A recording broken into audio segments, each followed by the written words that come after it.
Le 5e panorama du cinéma algérien présentera pas moins de 25 films, dont certains seront des courts-métrages ou des documentaires. La femme algérienne sera mise en avant pour cette édition 2011. Il est surtout axé autour de la femme en Algérie, la femme filmée, la femme qui filme, dont nous aurons à la fois des réalisatrices et des actrices, et il s'adressera également aux femmes algériennes.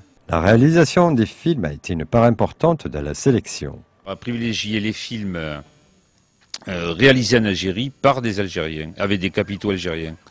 Purement bon, on est bien obligé parfois d'ouvrir à des films qui ont des coproductions ou des réalisateurs qui se partagent entre Alger et Paris, mais bon, on essaye de montrer la vie algérienne filmée par des Algériens qui y vivent, quoi, pour donner une image vraie de l'Algérie. Les 50 projections prévues seront réparties sur 12 sites du département du Gard.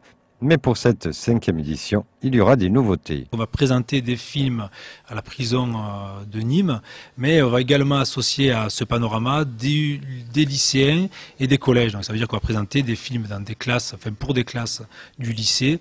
Des débats seront proposés à la fin des projections entre les invités et la salle.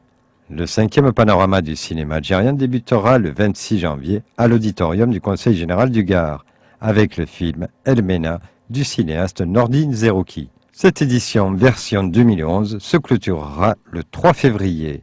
Si vous le désirez voir l'une de ces projections, elles seront gratuites sauf au cinéma des Arcades d'Alès et au cinéma Vogue Le Gros du Roi.